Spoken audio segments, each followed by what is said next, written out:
Graça e paz, irmãos. Louvado seja o Senhor, por estarmos aqui nesta noite. E nós vamos ler a palavra do Senhor em Atos 16. Vai ser a partir do verso 25, mas eu queria trazer o contexto para os irmãos a partir do verso 16. No verso 16, a gente vê que Paulo estava indo, numa oração com Silas, e no caminho ele encontra uma jovem. E essa jovem, ela tinha um espírito de adivinhação. Então, umas pessoas que cuidavam dessa jovem ganhavam dinheiro com as adivinhações dela. E Paulo encontrou essa jovem no meio do caminho, e sempre, não foi uma vez, a Bíblia fala, ela sempre virava para eles e falava que eles eram servos do Deus Altíssimo. E por alguns dias ela fez isso.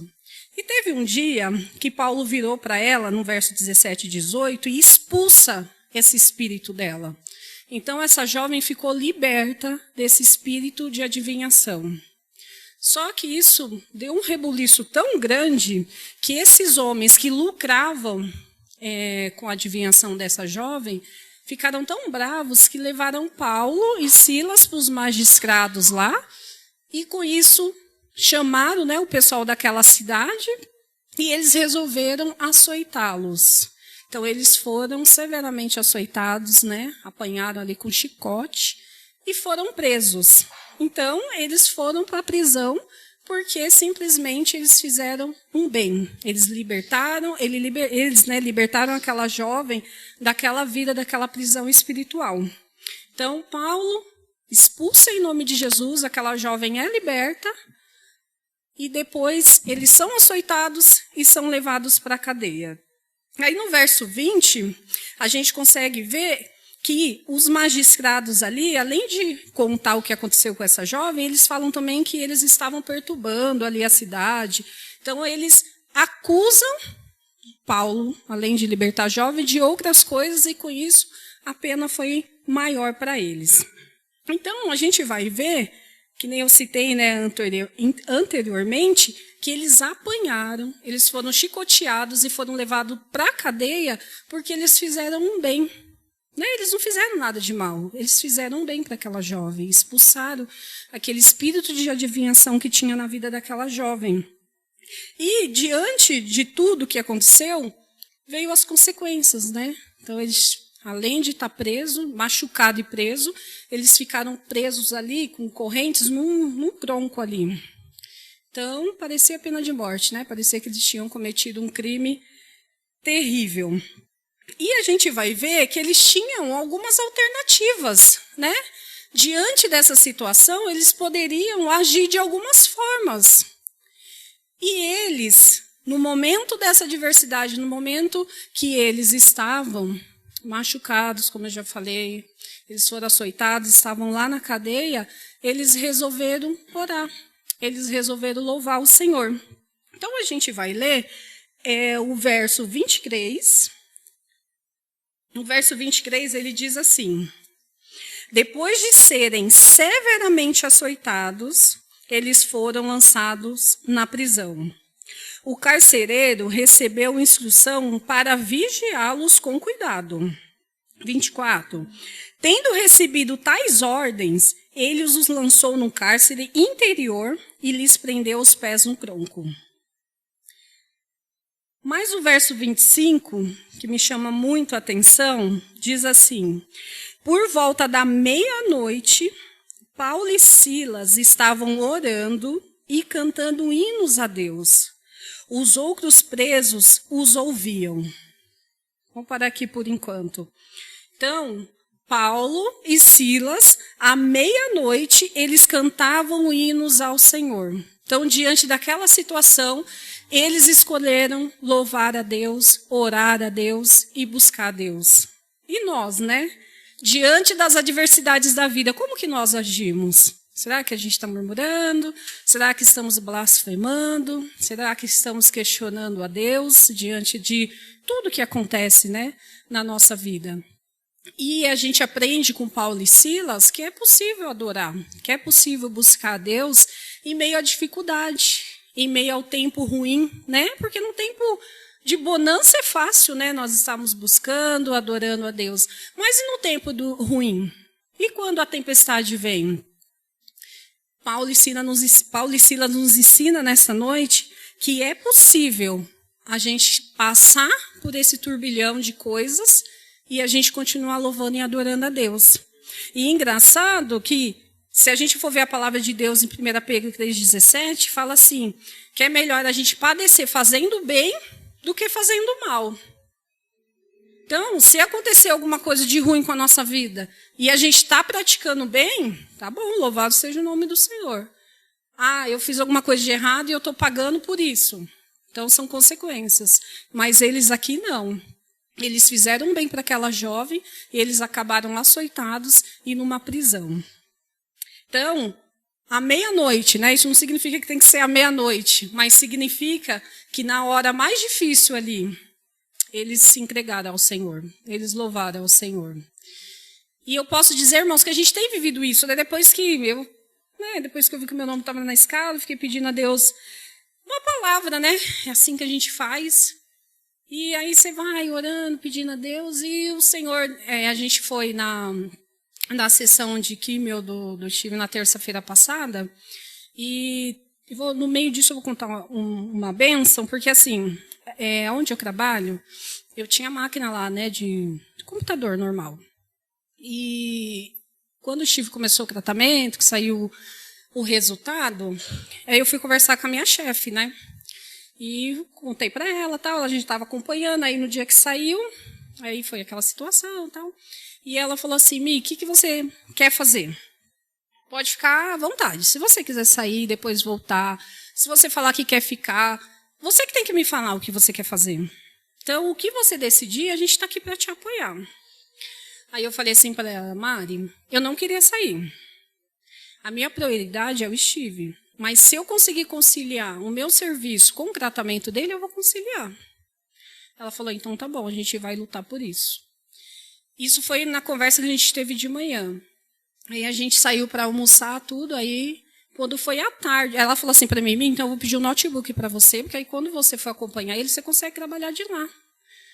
Eu fiquei tão feliz, irmãos, porque a gente, em meio a tudo isso, a gente vê o trabalhar de Deus, o detalhe de Deus na nossa vida. A gente saiu para almoçar, isso foi de manhã, e aí ela fez a solicitação, a gente saiu para almoçar. Quando a gente voltou à tarde, chegou meu notebook novinho, zeradinho. Aí quando o rapaz chegou, ele falou assim, Miranda, já está tudo certo, já está formato, já está com o seu e-mail, com o sistema, tudo, está tudo certinho. É só você usar. E toda vez que eu olho para esse notebook, eu falo, louvado seja o nome do Senhor. Porque Deus é bom, irmãos. Porque, assim, a empresa poderia falar assim, não, é seu esposo que está doente, não tem nada a ver com você, então, se você for, falta, sei lá, qualquer coisa. Mas Deus ouviu a minha oração mais uma vez e Ele preparou esse notebook. Então, quando o Steve vai fazer o tratamento, eu fico trabalhando de lá. E graças a Deus tem dado certo e o Senhor abençoe que continue dando. Então, isso foi um milagre e uma benção muito grande na minha vida. E eu até tinha contado na semana de oração que o dia que estava para sair essa biópsia, eu, né, fico agoniada e tal. E uma moça lá que virou minha amiga agora, do nada não, a gente sabe que é Deus, mas assim, do nada. Ela chegou e falou assim, posso te dar um abraço? Meu Deus do céu, aquele abraço é Deus que estava ali e me abraçou ali naquele momento. E eu fui para a sala e eu chorei tanto agradecendo a Deus, porque Deus nos vê. Mesmo no momento mais difícil da nossa vida, Deus nos vê. E Deus tem cuidado da gente até aqui. E eu vendo Paulo e Silas passando por essa situação. E aí eu estava contando, né, que a gente foi na primeira sessão terça-feira, e eu estava lá trabalhando no meu computador, o Steve estava na maca recebendo a medicação. Aí ele colocou o fone e ele começou a louvar ali. Ele começou a louvar, e eu já estava com essa palavra no meu coração. Eu falei, é uma confirmação. Que não é porque nós somos alguma coisa, não, mas porque Deus é. Deus, Ele é. Deus, Ele é bom. E ele começou a louvar ali. Falei, meu Deus, em meio a tudo isso, nós temos motivo para adorar o Senhor, porque não tem outro caminho, não tem outro jeito, não tem para onde fugir. Aí eu falei, essa palavra que eu vou trazer para a igreja, porque à meia-noite eles escolheram ali para louvar e adorar o nome do Senhor. E nós escolhemos adorar, glorificar o nome do Senhor e saber que o Senhor tem cuidado de nós. Irmãos, no verso 26 que a gente vai ler agora, fala assim: de repente, houve um terremoto tão violento que os alicerces da prisão foram abalados. Aí eu fiquei pensando nesse terremoto. Meu Deus do céu, nós, em Isaías 43, fala assim, que o Senhor nos formou para que a gente desse louvor a Ele. Então, nós fomos formados para adorar e glorificar o nosso Criador. O Senhor nos formou para isso. Nós adoramos ao Senhor, nós fomos formados para adorar Ele. E a fé, eles demonstraram uma fé tão grande e inabalável que a atitude deles provocou um terremoto. Por causa da oração deles, por causa do louvor deles, houve um terremoto naquele lugar. Aí eu fiquei, irmãos, pensando nesse terremoto. Falei, meu Deus, mas um terremoto, ele vem, ele devasta tudo. Quando vem, a gente já viu aí notícias, graças a Deus, que no Brasil não tem terremoto. Mas a gente vê por aí que quando tem um terremoto acontece muitas coisas. Vidas são perdidas, né? Construções caem. Pode ter tsunami, vulcões podem ser ativados. Então, assim, o terremoto vem para abalar, para acabar com tudo. Aí eu fiquei pensando, meu Deus, mas e esse terremoto aqui? E quando eu fui meditando, lendo, eu vi que o terremoto de Deus é diferente. Que o terremoto de Deus, quando ele vem, é para dar uma sacudida na nossa vida, para dar um despertamento na nossa vida. Então, muitas vezes, o Senhor usa um terremoto para fazer a gente acordar. Porque através do louvor deles, através deles estarem ali adorando o nome do Senhor, houve esse terremoto. Os alicerces daquela prisão foram abalados. As cadeias foram abertas. As algemas foram ali, soltas, por um poder milagroso do Senhor. E a gente vê aquele carcereiro num nível de desespero que ele ia tirar a própria vida dele. Mas o terremoto de Deus não era para ele tirar a própria vida dele. Poderia ser que outro terremoto, ele tinha concluído aquilo. Mas graças a Deus que naquele momento veio um terremoto do Senhor ali. E Paulo falando com ele, falou, não, nós estamos todos aqui. E ele vendo aquela fé inabalável daqueles dois homens, ele falou, o que eu tenho que fazer? O que eu tenho que fazer para ser salvo? Irmão, se você vê a palavra de Deus, ela fala assim, que enquanto eles louvavam, os outros presos ouviam. É que nem eu falei no começo, se eles estivessem murmurando, e se eles estivessem blasfemando, eles iam ouvir também. Mas ali naquele momento, eles optaram por louvar o Senhor, por engrandecer o nome do Senhor. E aqueles presos, aquele carcereiro, viram aquele testemunho. E o nome do Senhor foi glorificado. E foi salvo aquele carcereiro e toda a sua família.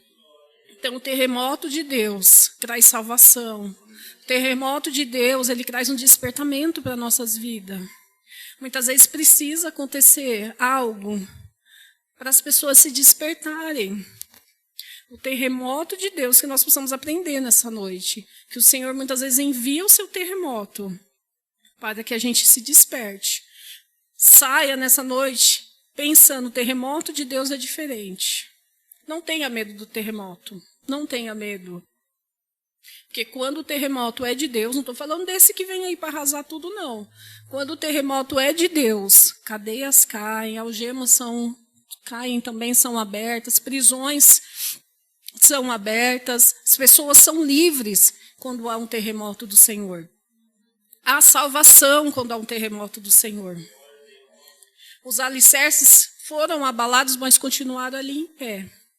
E aqueles homens continuaram ali, cumprindo o propósito do Senhor, se entregando, né, a cada dia ao Senhor e sabendo que, independente da situação que eles estavam vivendo, o Senhor estava com eles. E é essa a nossa confiança, que o Senhor está conosco. Independente de qualquer coisa, Deus é Deus, Ele é bom, e o nome dEle vai continuar sendo glorificado. Eu sempre falo, irmãos, que jamais o câncer vai ser o protagonista da nossa vida. O protagonista da nossa vida é Jesus.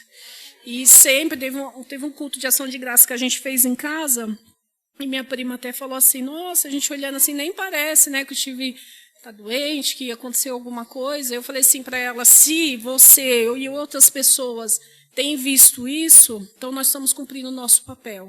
Isso não quer dizer que é fácil, irmãos. Isso não quer dizer que tem momentos desafiadores. Mas Jesus sempre vai brilhar na nossa vida.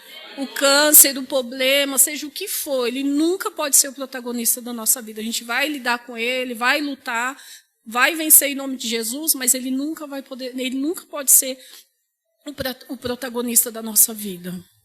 Então, irmãos, que essa palavra venha entrar, né, nos nossos corações, assim como entrou no meu, saber que o Senhor e através do Senhor nós podemos dar testemunho, louvar em meio à luta, né? Adorar, porque o nosso louvor, ele invade os céus, o nosso louvor chega aos céus. E essa palavra também, Isaías 43, 21, que nós somos formados para louvar e glorificar o nome do Senhor. Então, que nós possamos, irmãos, aprender com Paulo e Silas, que em meio à dificuldade, nós possamos orar e buscar o Senhor, porque é só Ele na nossa vida.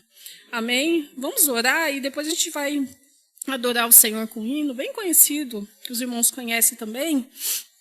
Senhor, meu Deus, em nome de Jesus, Pai, nós queremos te agradecer, Senhor, por esse momento na Tua presença.